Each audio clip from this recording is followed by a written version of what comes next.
Track and field fans, welcome to the Doha Diamond League Instant Reaction Show. This is your fearless leader, Robert Johnson, Let'sRun.com co-founder. Looks like Jonathan Galt has grabbed a coffee beverage. He's joining us. Unfortunately, Weldon may or may not be here. He had 11 a.m. checkup visit for his doctor at the doctor. He's just texted us 5 minutes later, so that's 3 hours later. He's now out of the doctor's office and is trying to get on the show. We'll see if he can make it. But many of you are at work and you missed a Diamond League meet. Didn't have the biggest names here, but hey, we love the Diamond League. It's like a Sunday if you're an American football fan. Always something entertaining to watch. Dos Santos, to me, of Brazil is the star. That boy is back. 46-86 in the 400 hurdles. Brian Coleman of Kenya. Is that a name you need to know? He's pulled off the upset in the men's 1500. I'll tell you why that's bad news for Cooper Tier. Farawuno Hailu has held on and won the women's 1500. But no one breaks 4? I'll tell you why that's great news for Ellie St. Pierre and everyone not from Kenya and Ethiopia. B.S. Chebret has crushed the last 200 of the women's 5,000. She wins in 14:26. New name in the steeple you might need to know for Firawu of Ethiopia. He's your winner in 8:07, 2020. 8:07. Moraa 157. Stephen Gardner 44.76. And Kenny Bednaretk 19.67 in the 200. Should Noah Lyles be worried? And why this meet was good news for Jordy Beamish. All of that and more, including talk of Nico Young. Folks, the the NCAA collegiate record holder will not be running the 10,000 at NCAAs. What do we think of that? Parker Valby, there'll be some talk of her. Even Leonard Career's Olympic hopes. All of that and more on today's show. John. Robert, you seem so fired up. I'm excited. This is going to be a good show. I mean, I'm not going to say you don't always bring the energy, but I feel like you're more excited about this one than certainly the last Diamond League in Suzhou. That one was kind of lame, but I think it helps that we're not having to get up at 7 a.m. to watch these things. And instead, it's on a Friday afternoon. Yeah, a lot of fun. Dos Santos, phenomenal. I mean, how good was his second half of that race? He was right with CJ Allen, like with maybe 175 to go, and then just absolutely paced him. 46.86. That's his fastest time since winning Worlds in 2022. Also, the fastest time ever before the month of June in the 400 hurdles. So that was great. Statement win by Kenny Bednaretk. A little disappointing, I got to say, for Courtney Lindsay. No one else broke 20 seconds in that race. So it was kind of, he'd been running so well this year. And I also think 2001 for Lindsay. Yeah, 2001. Men's 1500. I love watching Jakob, but sometimes it can be fun when you take him out. Like, we kind of get some chaos. Like, it looked like Timothy Chariot might win there for a while. Instead, it was Brian Coleman, not to be confused with Daniel Coleman or the other Daniel Coleman, who takes the win.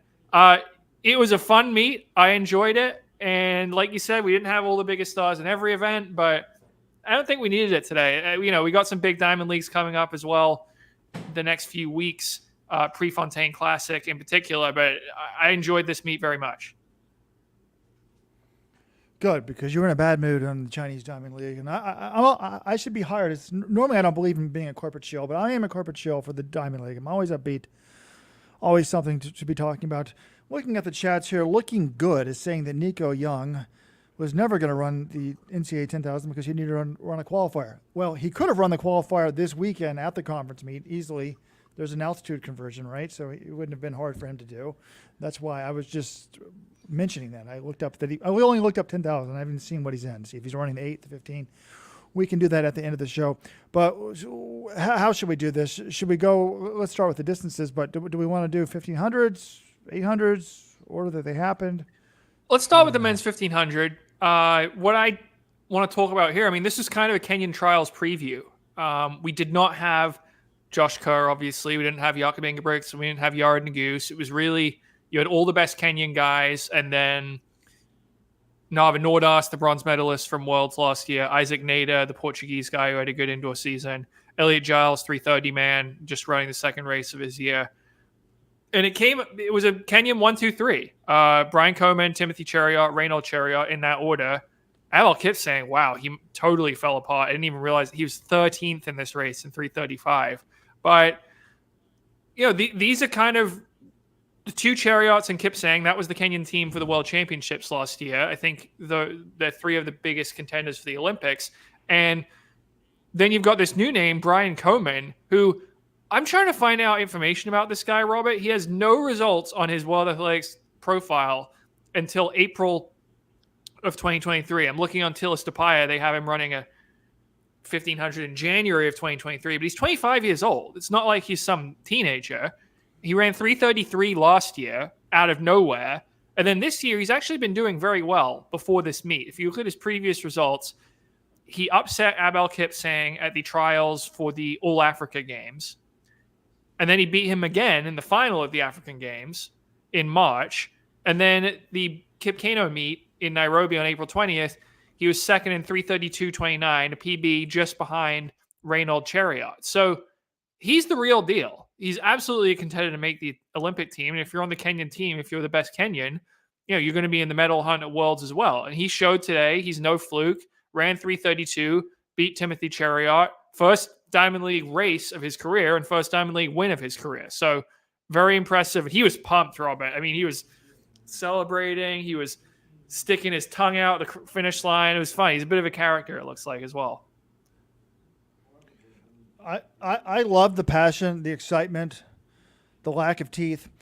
This was a big win for him. I mean, seriously, like, it's kind of weird that somebody could be 25, have no results.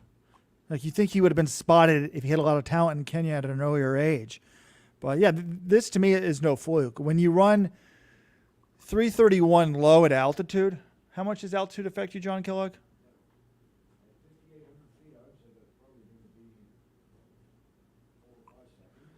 John thinks 4 to 5 seconds. No, that's absurd. This guy's born and raised at altitude. We've seen Kenyans run low 330s at altitude, and it's not like they come down to sea level. First of all, it's Nairobi. It's not Eldoret. But in the past few years, we've seen a number of Kenyans run 331, 332, 333 in Nairobi. None of them are running 327 or 328 on the circuit. But it wouldn't surprise me if this guy breaks 330. But so this is far from a fluke. The other Reynold, are we going to call him Reynold Chariot or are we going to call him Reynold Kipcareer? I call him Reynold Chariot. Okay. He was close to him last time, beats him this time, so that's not a fluke. And it was interesting to me to see Timothy Chariot. I mean, you've got the former world champ, Olympic silver medalist. He was pumping his fist at the finish line after finishing second. So I don't know why he was, I thought Tim Hutchings did a good job. Like back in the day, so those of you that missed it, it was a fast first lap. They were looking for 151. They basically went 55.8 in the first lap and then backed off the pace in the second lap. And then he's like, back in the day, Timothy would just drive it from 800. And that's true. And he didn't do it. The pace, lagged. And they were basically 237, low to mid at the bell. And then, 332, at the finish line. And when this ended, I immediately thought okay, this is what happens in a race if you don't have Jakob pushing the pace. These guys have gotten used to knowing everything's going to be fast. There's going to be a time trial. There's not a lot of tactics. And this one, when it bunched up and there was a lot of people there at the bell, it was, as you said, kind of chaotic. I went back and rewatched it, on tape. And Coleman, the winner, had a perfect trip for the first 800, just stayed on the rail inside. And I was like, did he win because he had a perfect trip? But then no, then he moved outside, got shuffled around at the bell. And he basically was kind of near Reynold Chariot the whole last lap and was just better than him. So he may have saved a little bit of ground on the first two laps. You are saving, inside on the rail is a good spot to be. Every lap in lane 2 is 7 or 8 meters longer than lane 1. But I don't think this was some Kentucky Derby type thing where he won because he got lucky and stayed on the rail. This guy is a legitimate talent who's doing well. But I was thinking, okay, 332, what does that mean? Well, that's what Cooper Tiers run this year. But it's also what he and Hobbs Kessler ran at the LA Grand Prix last year. And I went back and looked at those splits to try to compare them. At the LA Grand Prix last year, Reynold Chariot and Timothy Chariot went 1-2, and Kessler and Tier went 3-4.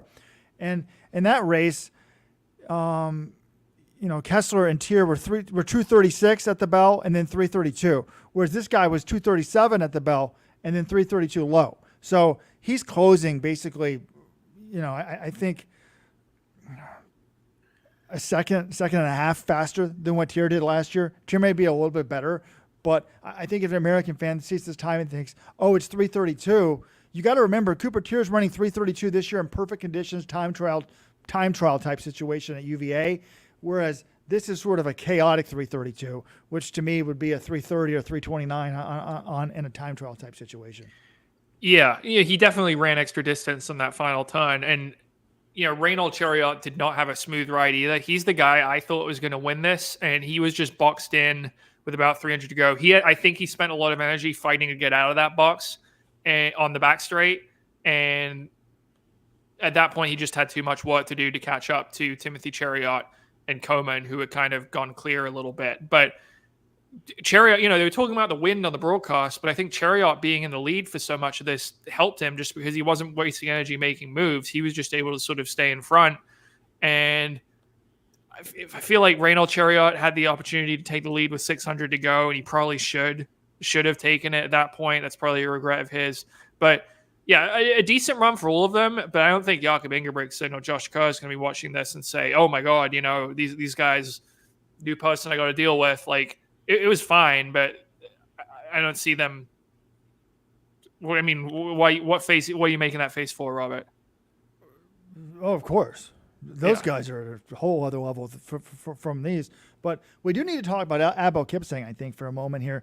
This is the guy that was fourth at the 2021 Olympics, fourth at the 2023 Worlds. And he's just not been running well. He was only third at the All-African Games earlier as we got beat. He has run a 145-800, but just way, way, way back in this one. And there's another name, Samuel. If you're listening, Samuel Tefera. If you happen to be listening to the show, I'd be loving to coach you. I don't understand him. He officially sucks at the outdoor 1500. He used to be good at the indoor 1500. This year he wasn't really even good at the indoor 1500. But it's just he's a good runner, but he's just kind of got no event. And he was way, way back, I think, behind Kipsang or right near him. He was in front of him, but he was 11th, 3:35.58. The other thing I'm curious about, Brian Coleman, Kenyan athletes, because they're on the Category A, like AIU watch list, they need to have a certain number of tests before the Kenyan trials, before the Olympics to compete there. And I just hope that someone's been testing this guy, because he did run 3:33 last year, so I'm sure he's on their radar. He represented Kenya at the All-Africa Games. But, when someone has come out of nowhere, which is essentially what he did last year, it takes them a little while to get in the testing pool. And if you don't have the tests and you're from one of those federations like Kenya that's on the watch list, you need those in order to compete at the Olympics. I think we saw this, I want to say the last time around with Kamar Ediang in 2021. So that's just, I can't tell you what his situation is at the moment. It's just something to be cognizant of moving forward. But, big picture wise, to me, these are the guys, like, there's a handful of guys that can win gold at the Olympics. And then there's just almost anyone else who makes the final could win a bronze medal. And these are the guys that I think are going to be, factoring for the bronze. I guess maybe a silver if everything else, if it's a death match for the gold.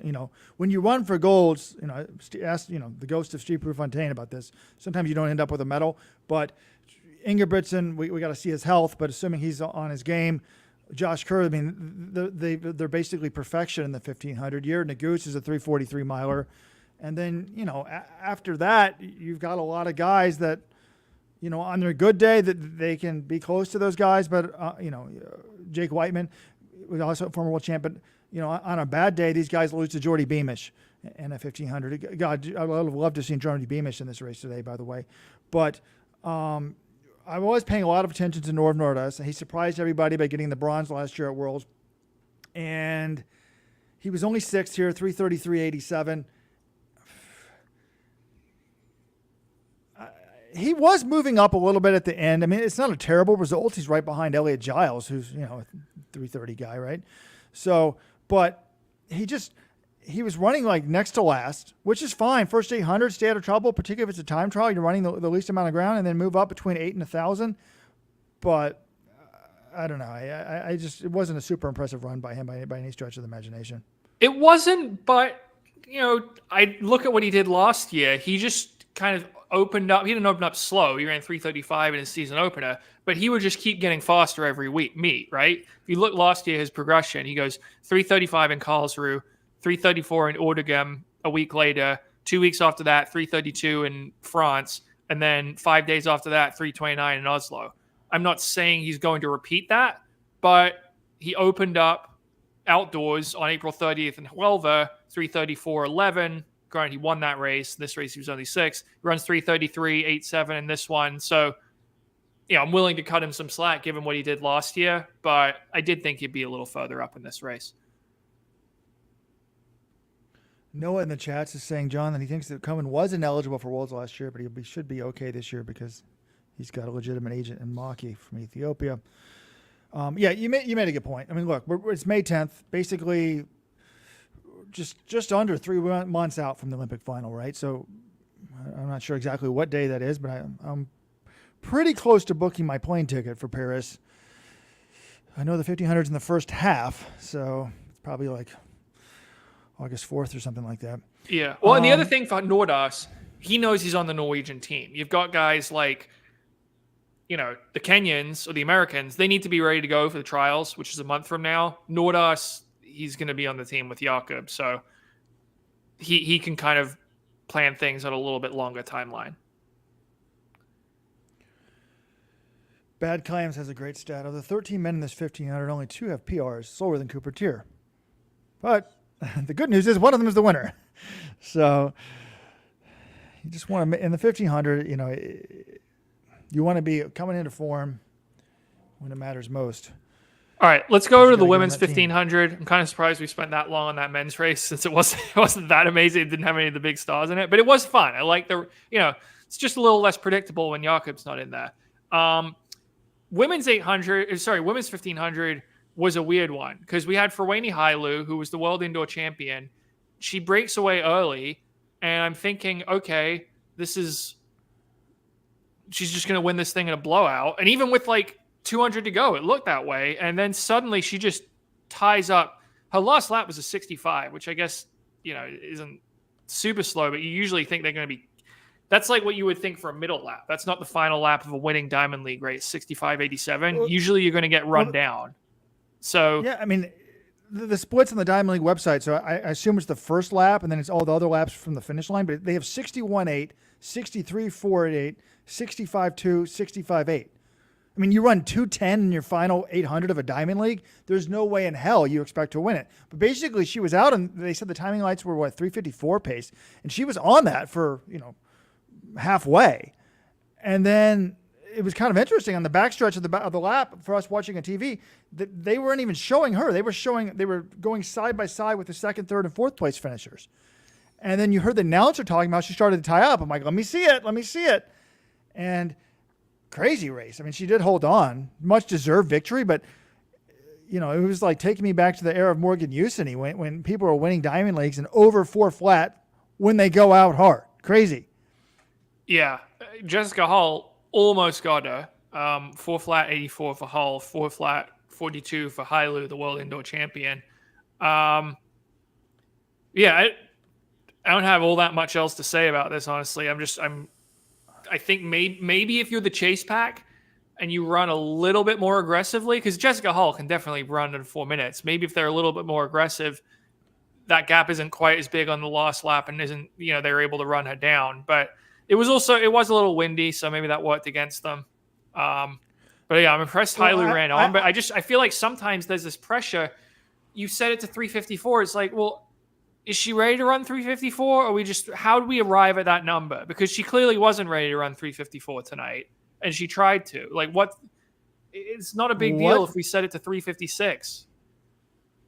Well, I have a big takeaway in this. This is great news for, the LA St. Pierre's, that actually in the holes of the world, because in theory there should be no medals for Western runners left, in this event. I mean, Faith Kipyegon should take one, and then Gudolf Sagai should take one if she's in it. Sifan Hassan could take one if she was in it.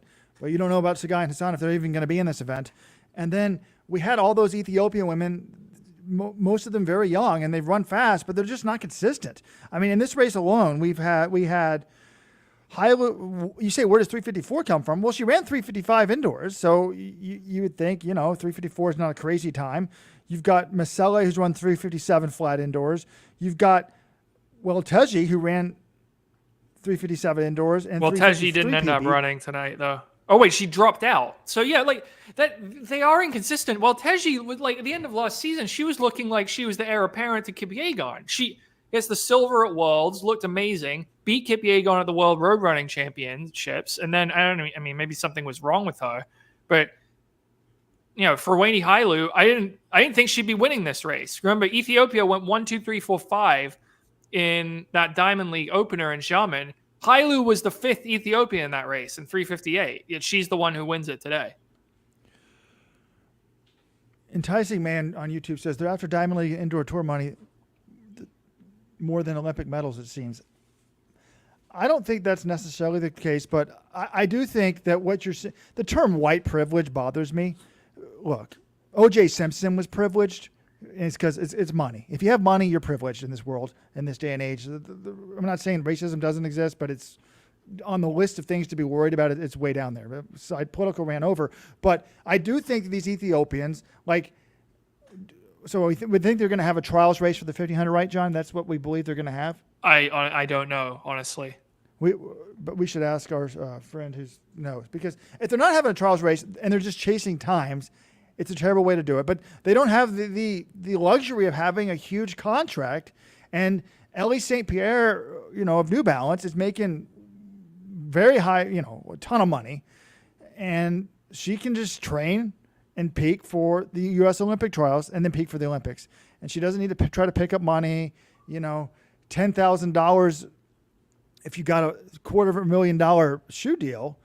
For even a $500,000, some people are making $600,000 a year, is nothing.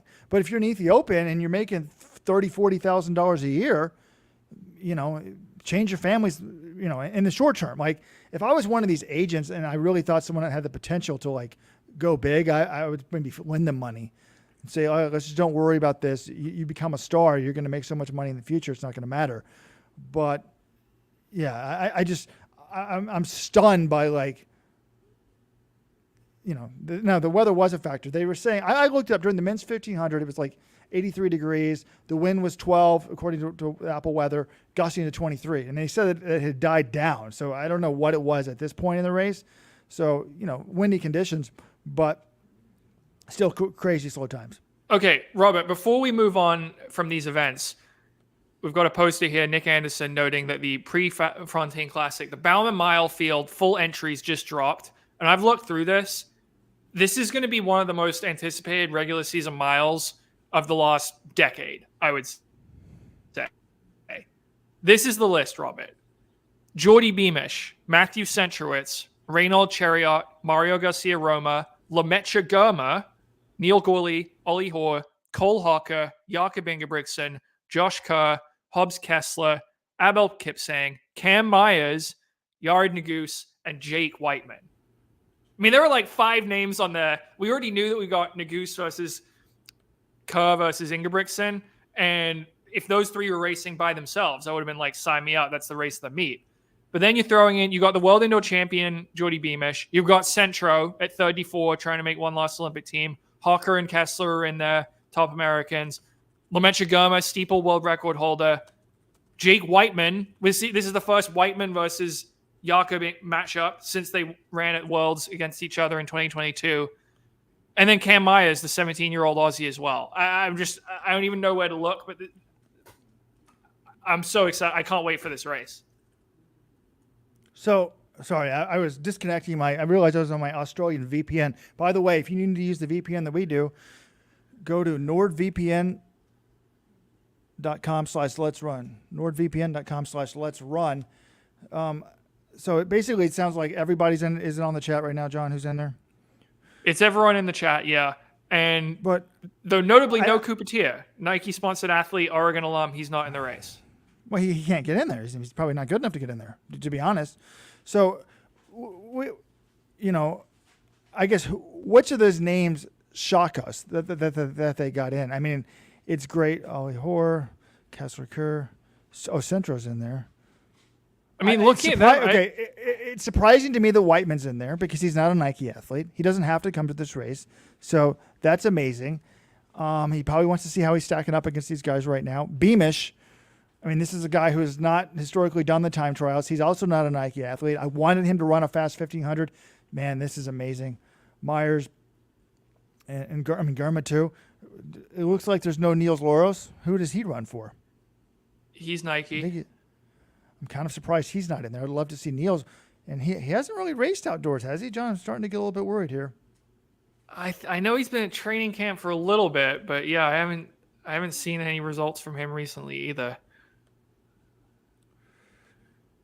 Still, that's going to be a hell of a mile. Probably break it out, do our own preview, and we're writing of that. We could do a whole preview podcast about the Bowerman Mile. Should be fantastic. Anyway, we'll have more on that maybe next week on the full podcast. Let's go back to Doha here. Women's 800.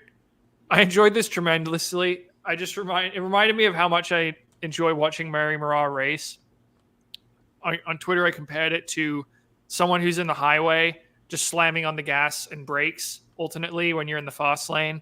Someone else said you should add the weaving in and out of traffic. Sometimes she does that too. This one, she led the whole time, but she has got to be so frustrating to race if you're one of her opponents because you want to go ahead and pass her, but anytime someone goes up and tries to pass her, she'll just move up. Like, I can actually understand why she slowed way down today because she came through in 56 and then the next 200 was like 31 and then she picked it up in the home straight. I'm guessing that's because the wind was on the back straight. That would make most sense to me. But when she gets out and controls those races, she's so strong in the last 200, which is impressive given she's a 4.8 runner. She's hard to get by and she's really hard to beat. 157 for the win. Just a fun race to watch. You got to be Bednaretk, I'm sure, is probably pretty frustrated because she tried to come on late and couldn't get it done. But Mary Moraa is really tough to beat. It was an exciting race. Remember, Mary Moraa is the only person I've ever seen in my entire life go from certainly at the professional level. I don't even think I've even seen it at the amateur level because why would it ever happen at the amateur level? To go from first in 800 to last and then to first. I can't remember if that was at the Commonwealth Games or was some UK Commonwealth Diamond Games, League. yeah. I mean, it was just unreal to see that. So she should, if she could run long distance, she'd probably be great at the steeple because she doesn't have to be a rhythm runner. It's kind of wild. By the way, folks, if you want compiled results, pet peeve of mine, I put them up on the homepage while doing the live show. I guess I need to teach the interns how to do that. But Weldon's not being here. We normally would have nice photos. I would have put the live results up. We're doing what we can. All right, so that's the women's 800. The one thing I will say, I think Bednaretk might have been able to win this race if she had been a little bit more aggressive because she was in good spot with just before over 200 meters to go.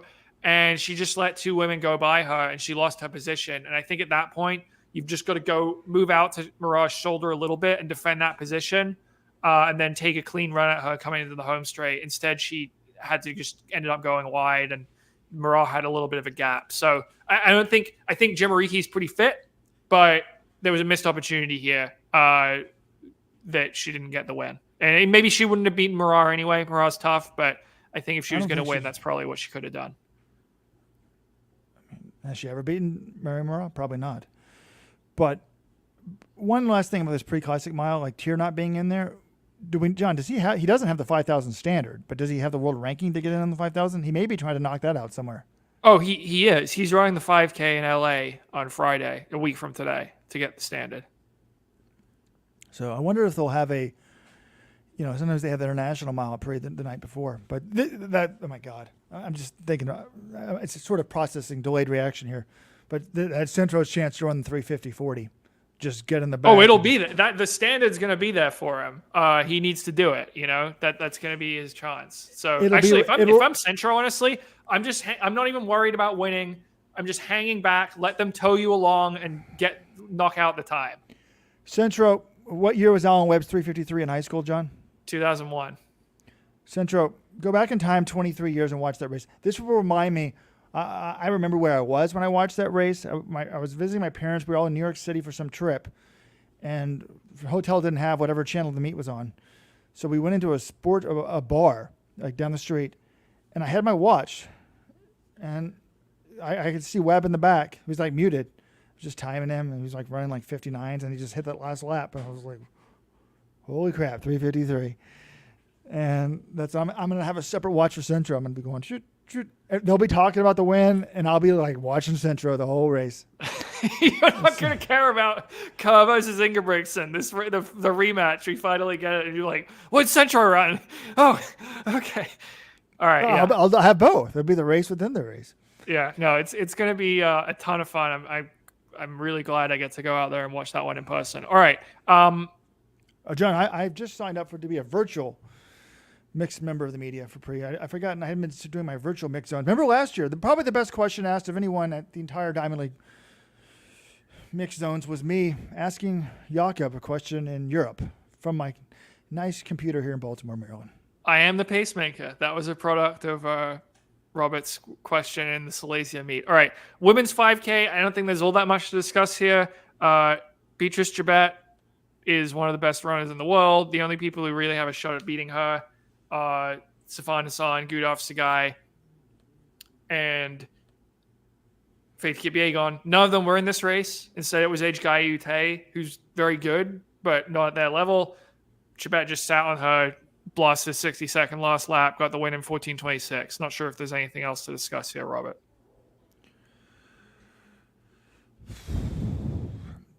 But it just, it does show you, I guess it's a warm day, right? It's a world leading time. To run 14:26 in 85-degree weather probably isn't very easy. But like the gap just between,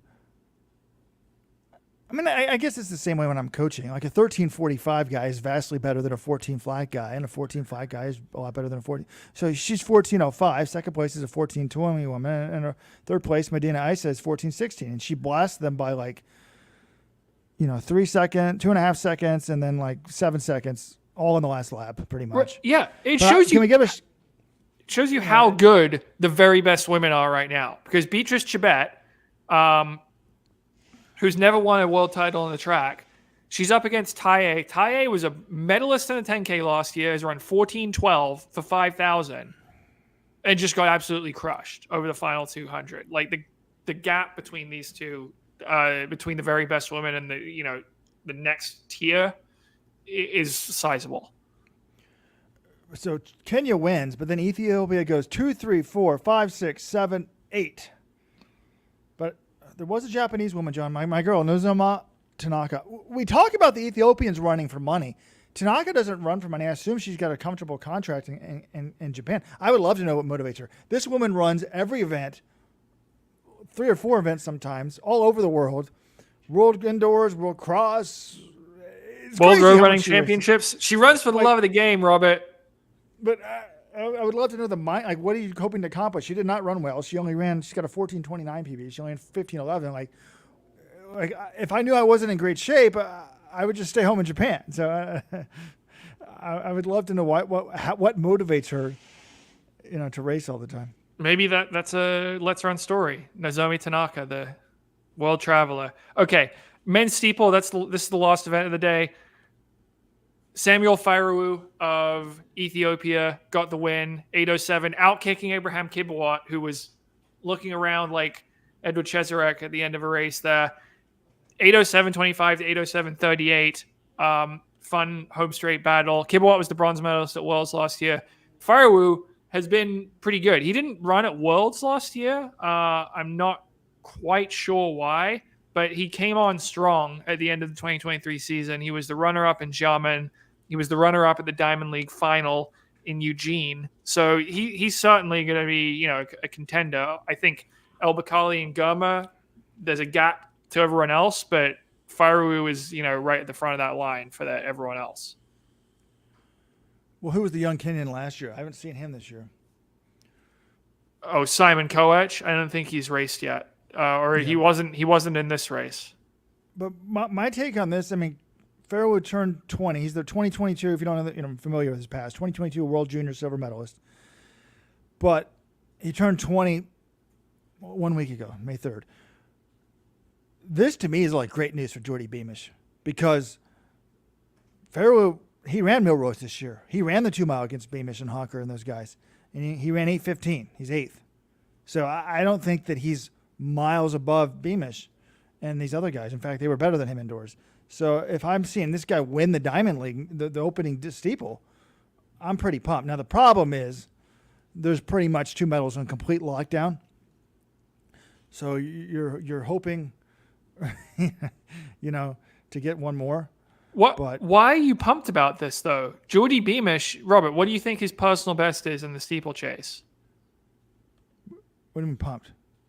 Because I think Jordy Beamish thinks I can beat Farrell. Right, but if I'm him, I'm not looking at this race and saying, wow, Samuel Farrell, who's one of the up-and-comers in this event, just beat the guy who got bronze and ran a personal best of 8:07 in his season opener. I wouldn't be pumped about that, especially because Beamish's PB is 8:13. I think Beamish is better in championship kind of race, and I think he'll run a faster PB this year than 8:13, but I don't view this as good news for Jordy Beamish. But you think he's shocked that Farrell, who ran 8:10 this year, ran 8:07? I wouldn't say he's shocked. I'm just not saying, I wouldn't look at this and be like, well, I can beat that guy. Don't have to worry about him. I would be like, oh, he ran a PB and just beat the bronze medalist in his season opener, and he's only 20. Looks like he's going to be tough. He'll be a tough rival this year. If I was Beamish, I'd be pretty excited about it. Beamish ran 8:05 indoors. This guy ran 8:15. Now he's probably never doesn't have a lot of indoor experience. And then Gurma was supposed to run this race. I saw him on the start list earlier. Now he's not running it, so you're wondering, hey, is something up with him? And then I'm looking up Simon Koech because I really thought that he's also 20 years of age. I'm trying to see if he's actually run some stuff. He has. He's run 8:24 at altitude on March 6th, and then 8:26, only 3rd at the All African Games, though, on March 18th. So that's not stunning. Now, he came on kind of quickly at the end of last year, right? Like he was running these meets at home, and he was hadn't broken 8:25 last year till July 8th. Remember, folks, the Olympics are in August. So last year, Simon Koech at 19. It sounds like he's doing what he's doing this year, staying in Africa, running a bunch of random races. Although last year, John, he was winning everything. Every single race was a victory. 8:26, 8:23, 8:47, 28, 37, 26. Wins the Kenyan trials in 8:25. Then goes to Monaco and runs 8:04. And I thought, oh, my God, this guy's going to be a real factor. But his worst race of the year and his only non-victory of the year came in the World Championship final when he was 7th. You contrast that to this year, and he's already lost 2 races. So he's definitely, for some reason, I mean, there's nothing impressive about him. 13:44 road 5K in Boston. April 13th is his last race. So 13:49 on the track at the All African Games in the 5,000. So I don't know what's up with him. That would be encouraging to me if I'm Beamish. Yeah, now that's a legitimate source of optimism. It's the guy the young Kenyan stud who looked amazing last year, hasn't started 2024 on fire. That's a reason for optimism. Okay, let's move to the sprints.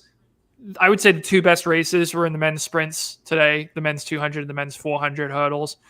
400 hurdles, I mean, in terms of a race, it was a blowout by Dos Santos, but my God, was it impressive. Like he goes out and he's fairly conservative. There's not really much separation between him and CJ Allen and some of the other guys entering the final turn.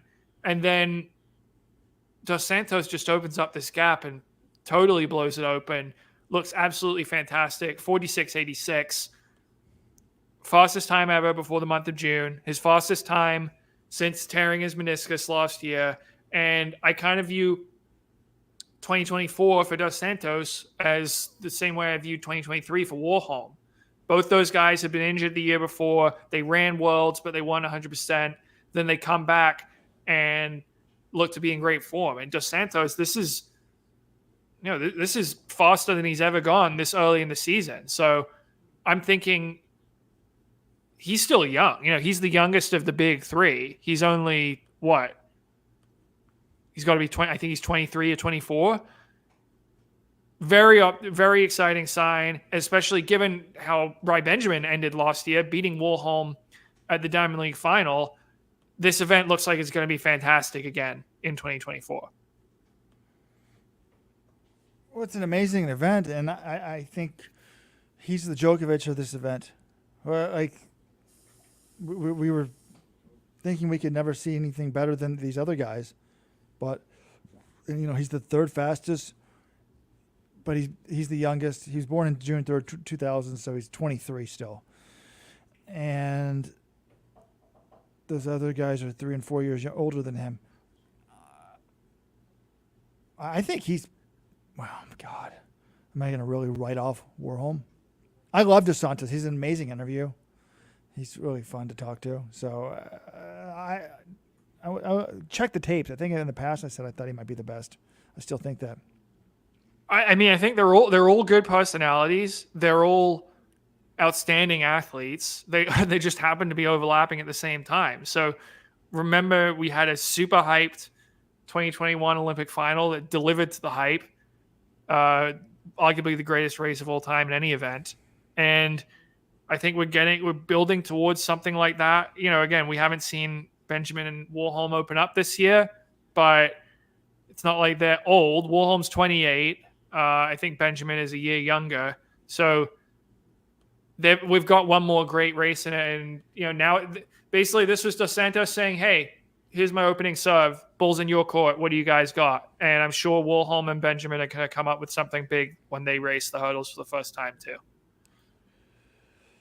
Daniel Black on social media is asking, it's unrelated to this, by the way, if I could go to just either the pre-classic or the Olympic trials, which event should I go to? I'm not sure if you respond or Weldon's somehow listening. Someone put Olympic trials 100%. Without I a responded. doubt. I mean, the Olympic pre's got the names, and I guess if you're a little kid, you might want to get some autographs. But it's like this is like saying it doesn't mean anything. It would be like going to an amazing preseason NFL game, which it's completely meaningless. Like if these guys don't want to run it, they can just drop out, and you're watching you're watching people's dreams be denied, and the crowd, the drama, the roar. I mean, I'm sure there'll be a big roar in that damn Bowerman Mile, but ultimately, Nordas would be thrilled to finish. Not Nordas. Ingebrigtsen would be thrilled to finish last at the pre-classic mile if he finishes first in Paris, and you better finish top 3 at the U.S. Olympic trials. You're not going to Paris.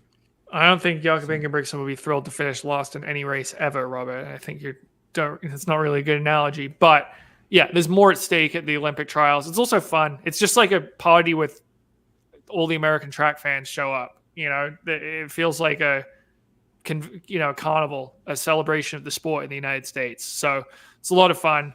I would recommend that. I mean, pre-classic is going to be great, but having gone to both events, the trials is undoubtedly better.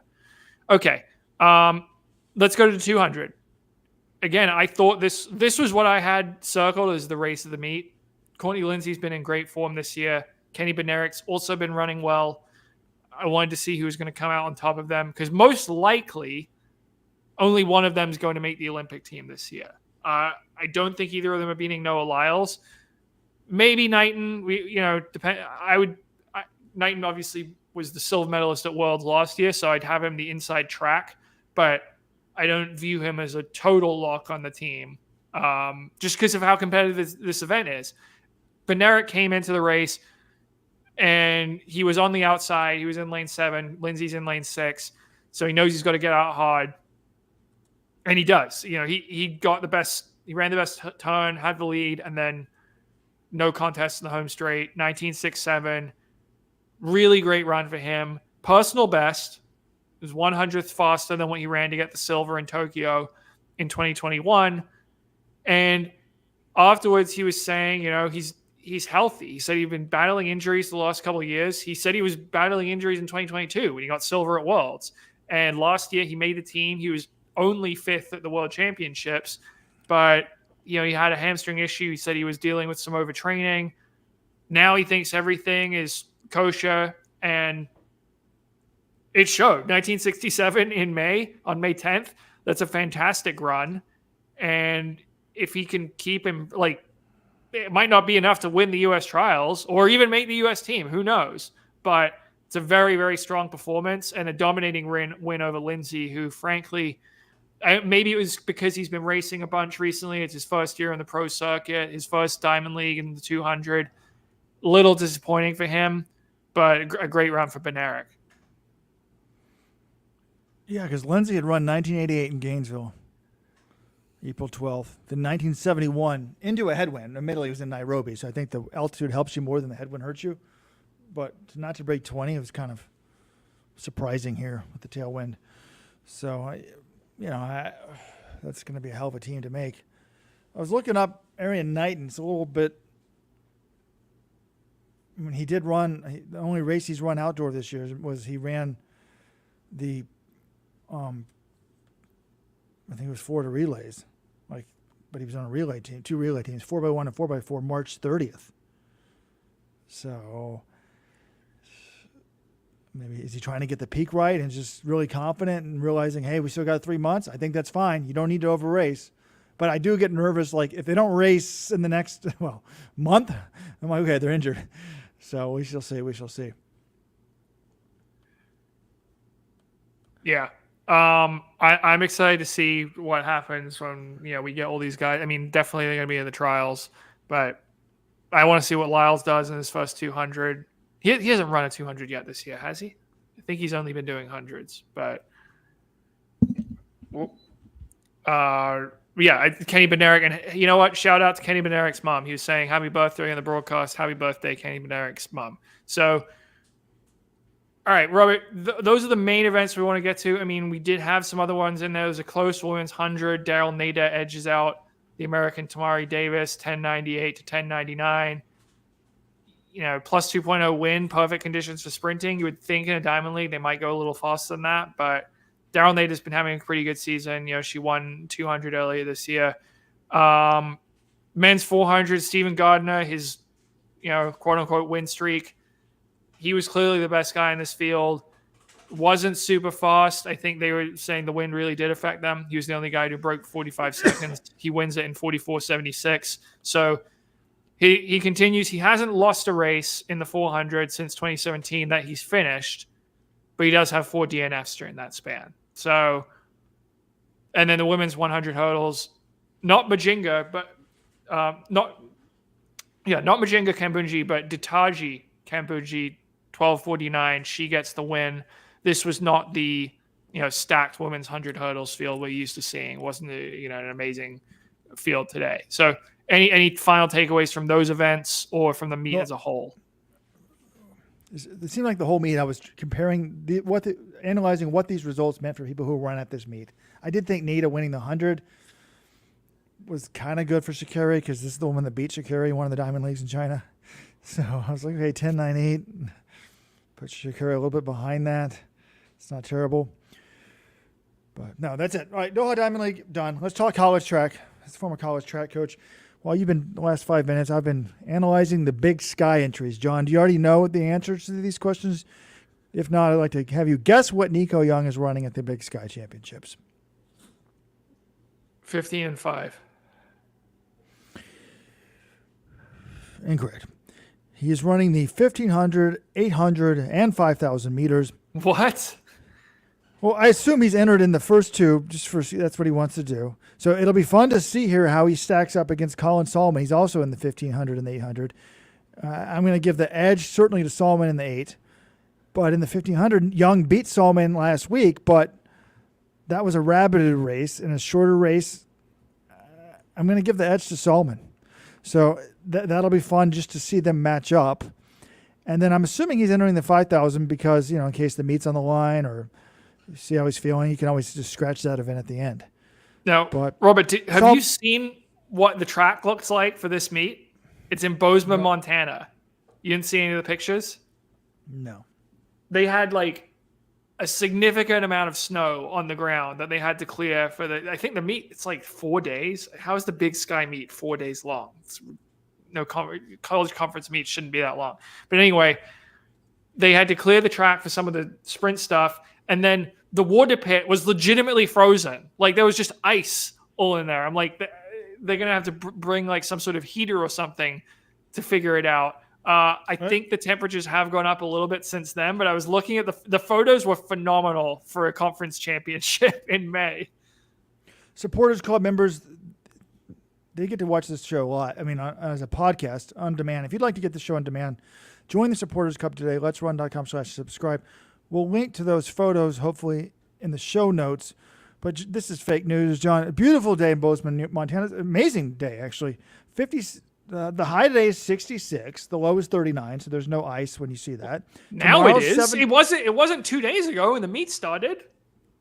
Tomorrow's 71 and 45.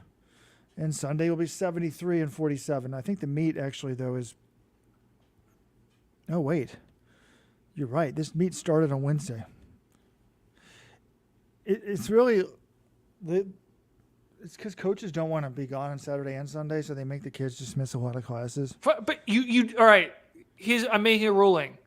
NCAA conference meets should not be longer than 3 days. Even honestly, cut some events, just make it 2 days. HEPs, they figure everything's a 2-day meet. The HEPs seems to work fine for them. So it shouldn't be 4 days long. And regionals are 4 days as well. It's just I'm not that worried about kids missing classes because. A lot of them are out of classes at this point anyway. But it's unnecessarily long. You're trying to make the product as boring as possible, spreading it across 4 days. Well, yeah, but the first 2 days are just. This is bizarre. They basically just do their heptathlon meet. So the first 2 days are strictly heptathlon and decathlon. Oh, right. It's only a 2-day meat, really. Oh, okay, all right. I jumped the gun. I did what we're not supposed to do here on Let's Run. I just weighed in, knowing all I see is like 2 clips on social media. Wait, they're already having the meet. I'm looking at the 4-day meet. I didn't realize that. So sorry, Big Sky coaches. But big picture wise, I didn't expect Nico to run the 10. He's not running the 10. I thought he might run it in this meet just for points or something, but I guess they don't need him. And then we've got a lot of people are excited that Parker Valby will be running the 5,000 SEC. There's like a huge 10-page thread on her. People debating whether she would run fast. And considering the meets in Florida, I imagine not. Why would she be trying to rip a fast one? But I think she always kind of runs kind of fast, but I don't think she's going to run like an NCAA record or anything. She has no incentive to run fast. She already has the NCAA record. She already has a sub 15. She already has... Well, wait a second. Does she have the Olympic standard, though? I don't think so, right? Isn't it 14:52? Do not know.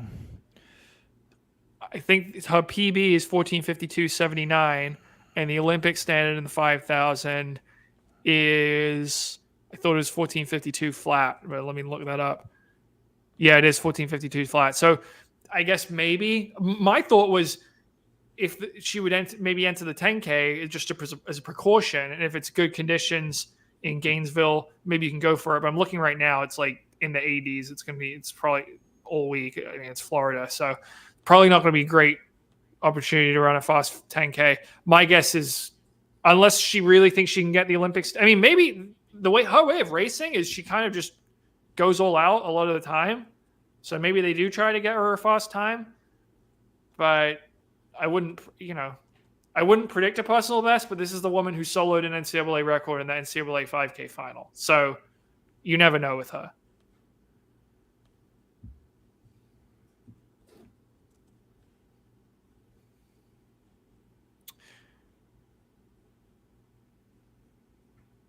Any other conference stuff, Robert? I mean, I don't have that much else to add on it. The SEC, the final day of the SEC meet is tomorrow. If you have a chance and you have some sort of, I think it's usually on SEC Network, or if you have an ESPN Plus account, you can watch it. That's always an appointment event for me. It's one of the best outdoor track meets in the world in the sprints.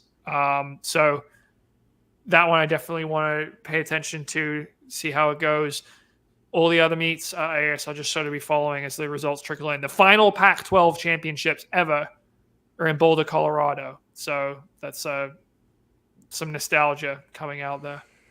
For the record, I'm not sure if you meant to phrase it like this way, but the SAC 10,000's already happened. Volpe did not run it, so right. I assume I'm still not ruling her out running it at NCAAs because my view on this is like Arkansas is going to win the team title here. There's no reason to abuse her for the points, but she might want to run at NCAAs because they need the points at NCAAs. So I'm still expecting her to run the 10 and the 5 at NCAAs, but this means you also have to do the regionals, which kind of sucks. But looking in the comments here, somebody by the name of Weldon Johnson knows why I'm looking so angry. It's just I should have brought a second computer so I could look over there, and I've been doing stats. And Robert was not angry at the start of the show, Weldon. He was in great spirits. He was all pumped. We were getting ready to talk about this. He was very excited when we talked about the Bowerman Miles, which just got released. So I guess the other thing, Robert, we haven't talked about on the podcast yet this week is Leonard Courier's situation with the Olympic marathon. It's kind of funny because we wrote on Monday in the week that was, you were saying like, all right, the Olympic marathon window is closed. Leonard Courier, CJ Albertson was 73rd on the Road to Paris list. The top 80 make it. Like, he's almost certainly going to be going to Road to Paris. And you did include the caveat. You're like, we're still waiting for the universality places. No one really expects them to be that many. Turns out there was a crap ton. 11 universality places awarded, which is more than 1/8 of the field for the Olympic marathon. And that bumps Leonard Courier out at the moment. Now, there are some ways he could get in. Some federations could turn down their spots. It's a little unclear to me, honestly, why like Cyprus and Uruguay were granted these universality places because they look like they are going to have athletes qualify in other events. Scott Simmons, who's Courier's coach, he's continuing to fight. He's going to try to get Courier to Paris. But he went from, we think he's in a good position, to now he's on the outside looking in. Yes. So in case you're not familiar with the details, you're only supposed to get a universality place if you have no other Olympians. And these two countries look like he'd still be one spot out, though, even if they are taken away. I sort of, when I looked into it, though, I kind of defended the move in the sense of, I mean, they're pretty high up on the list. They're like 20 and they're taking like 40 in their events or something. But it's like, you don't know for sure right now. And you can't really wait till June 30th, can you? Is that fair to wait till June 30th? So you're going to tell the marathoners, hey, you're in on June 30th, so you're supposed to train for 6 weeks? Like, don't they need to kind of be told now? No, it makes sense why they want to set the marathon field now. I understand that. What I would like clarification on is like the Cyprus Uruguay athletes, they're not they're not bubble athletes at the moment. Like, they're very close to qualifying. So I'd like more clarification on that. And I'm also not against universality places. Like, it is the Olympic Games. I don't have a problem with like every country being represented. I think that the main thing here is like, look, we know for a while this is the auto standard, 208.10. Many countries have hit 3 athletes under the 208.10 standard. The United States did not. They had from November 2022 to May 2024 to get 3 guys under. They only got 2. And it looks like now we might only have 2 Olympic marathoners from the United States in 2024. I mean, I don't know. The standard was there. I don't think it was outrageously hard, and they didn't get 3 people qualified. Well, it's the what's the econ term when you prisoner's dilemma? Is it prisoner when you're waiting? You expect someone else to do it for you, or I guess I think most people expected there would easily be 3, and for most of Chicago, it looks like Galen Rupp was going to get it. And then it doesn't happen, and then you're kind of out of luck. And look, moving forward, I would just like them to do the following. Have the quota reallocation process for all events, but only for countries that hold the trials, and only for countries that hold the trials where, there's no, like, for the spots like the top 2 go. You know what I'm saying? So the trials actually mean something, because I don't know. It's just I feel like he'd probably get in that way. He's going to probably miss out by 1 or 2 spots, because even if these other guys get injured, they can just reallocate their spots down to somebody else. Yeah, I mean, the most egregious thing, I think, which Robert seems to think will happen. We don't know for sure, but Bahrain, an athlete who is currently suspended 3 years. He accepted his EPO ban. He tested positive for EPO in February, accepted a 3-year ban. He qualified in the initial window that closed on January 30th with an auto time from like March of 2023. Bahrain has that spot, and my opinion, if the guy who earned the spot was doping, that spot should be taken away. But the way it works, Robert seems to think that Bahrain can just reallocate that spot to someone else. I mean, that's absurd to me. Like, so if the United States just doped up an athlete and had them earn a spot by the auto standard, then they could reallocate it to someone else who didn't get the standard. That spot shouldn't count, in my opinion. No, but that's not the way the law works. Unfortunately, you only have your marks invalidated after you test positive. He tested positive way after he qualified. And they would reallocate it to someone. The ranking system, again, and I've said this before, I don't know the solution, but like one of the guys who currently isn't qualified from Bahrain, like he just won the Copenhagen Marathon last week in like 2:09. He's run like 2:08, like 20. So he's a better marathoner than Career, I would say, for sure. And he's not in because unless you're running these big races with like massive bonus points, unless you're running the World Marathon Majors, you're not getting enough masses. So these bonus points, like, you know, it's equivalent like going from like 336 to 333 in the 1500, or like 210 to 207 without even running 207. So there's just so many bonus points that it's, you know, it can be hard to come by, right? But the one thing I would like to point out is when they came up with the system and the rankings, I'm not opposed to the rankings, is they originally envisioned 50% time, 50% rankings. In both the men's and women's races, 0 people are getting in on ranking. Actually, Robert, we're wrong about that. One guy get in on the rankings. If you remember, the initial qualifying window closed on January 30th.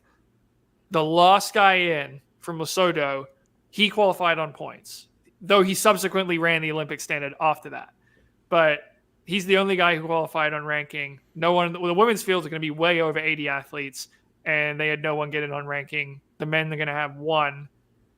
So what that means is the standard's going up. Like if people are complaining about, oh, the standard is going to be such a headache for Americans. Well, 2028, it might not be a headache anymore because the standard is just going to be 206, and you might have like one American run that. No, I don't think it'll be a problem. First of all, we got a lot of African immigrants. We keep getting more and more. Secondly, runners will adjust. Like the reality is the prisoner's dilemma. A lot of these top marathoners there is a huge financial incentive, unlike going to the Diamond League where it's not that much money, to run a U.S. domestic marathon. You run Chicago, for the top people, you run Chicago, you run Boston, and you run New York, you get paid. You go anywhere else, you're not. Some of the women may be because they could be top level, but men are not going to get a big appearance fee. So of those races, only one of them even counts. Only one of them is fast normally, and that's Chicago. But Chicago, the weather is very unpredictable. Chicago is far from like the Stanford type, the sound running, the 10, the perfect condition type thing. It's not a Valencia guaranteed fast track Berlin type race. So I think that, you know, if people did go to those Seville races, Valencia races, etc., more of them could run too. Certainly, we have 3 guys that could run. I think, but Robert, we knew this going into the 2024 cycle. People said, "Oh, the standard's harder; they'll adjust." And your argument, we're getting more African-born guys. Well, we have African-born guys going to the team this year. Only one of them finished in the top 3 of the trials, and he didn't run the standard. So, I don't know if I necessarily buy either of your arguments, but I do think we'll see more Americans going to the Valencia and Sevilles of the world. I don't know in that Olympic cycle if they'll do it every time, but maybe you might see a Zach Panning pass up, you know, Chicago to go for a fast time in Valencia or Seville or something like that. But I don't know. It's a hard thing to say because they're getting big appearance fees. Top Americans will get big appearance fees from the American marathons. They will get essentially nothing from Valencia. They'll get a sponsor bonus if they run fast. So I don't know. I guess I want to wait and see. We're not going to really find out until the fall of 2026 because that's when the window is going to be opening. Like you can go to Valencia and run a PB the next couple of years, great, but that won't count towards Olympic qualification in 2028. So we're not going to find this out until 2 more years from now.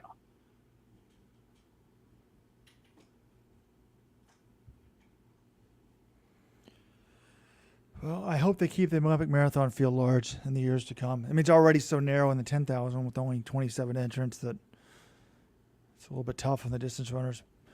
Our faces look big, John. I think it's like Weldon toasted a button to push to make us people. I already did it, Robert. I know.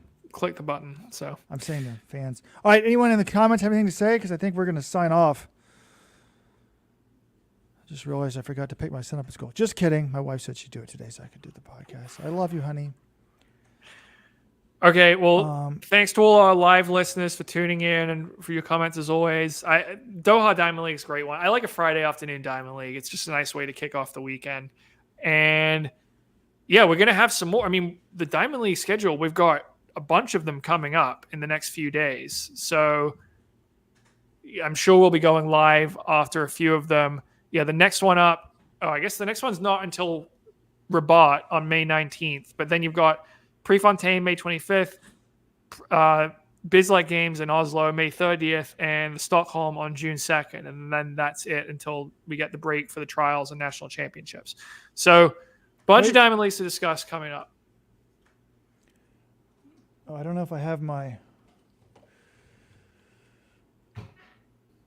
Unfortunately, I don't think I have my breaking news sound on my stream deck over here. I do have Shakari, just if I want to play it. I'm not back. I'm better. Just imagine that was the breaking news sound. Beep, beep, beep, beep. I have breaking news, folks. I guess this person, I don't know if they were listening to the show or what. They would like to remain anonymous. Have you guys heard about Athletics Kenya / Nike? I've just been told that the athletes have been told that they must be in Eugene for a 10,000 meters at the pre-classic if they want to be selected for the Olympic team. Many of these athletes cannot get visas. This sounds about right considering it's Athletics Kenya. So, well, I did see in an article, there's an article in the Kenyan press talking about them wanting to make the 10,000s at the pre-classic into the Kenyan trials, which has been done at the past. I don't even think right now there's a men's 10,000 on the pre-classic schedule though. So I know if they've got that women's 10,000 where Gudaf Sagai is going for the world record, but if you look at the men's events, I don't even see 10,000 on the schedule right now. So, I mean, it'd be kind of absurd 3 weeks from the event. Oh, suddenly everyone who wants to make the team getting your ass to Eugene. We're going to have a race that didn't even exist 5 days ago. But, would I be shocked if that's what happens? No. Just the lack of planning. And this also would show you the Nike influence in Athletics Kenya. But, oh, man, I don't want to say anything disparaging about the third world, but my God. And I was looking the other day, actually, John, the guy that got the silver medal in 2023, is that Stanley Mburu? Is that right? Yeah. He's not qualified. Like, he's the first guy off the list right now. Like, the whole 10,000, like, the fact that you don't have quota reallocation for Kenya. Oh, sorry. Absurd. He was second in 2022, not 2023. Okay, 22. But like, look, Kenya and Ethiopia should send whatever three they want to send because they're good. And if they do some corrupt thing where they put the prime minister's son on the team, you find them. And then the U.S. we should send three in all events because we're rich. That's a joke, people. That's a joke, people. Okay, all right, Robert. We might need to cut you off here. Again, yeah, thanks for everyone tuning in. If you're listening live and you're not a Supporters Club member, letsrun.com/subscribe. Join the Supporters Club. You get all these post-Diamond League Friday 15s into your podcast feed. Otherwise, have a nice weekend. Happy Eurovision weekend to everyone. Should be fun. Happy SEC weekend. Got an Oxy meet tomorrow night. Evan Jager's running his first steeple in a couple of years. Bunch of things happening. So it should be a fun one. Wish the weather was a little bit better in Boston. Still only going to be in the 50s. But go Celtics, go Bruins.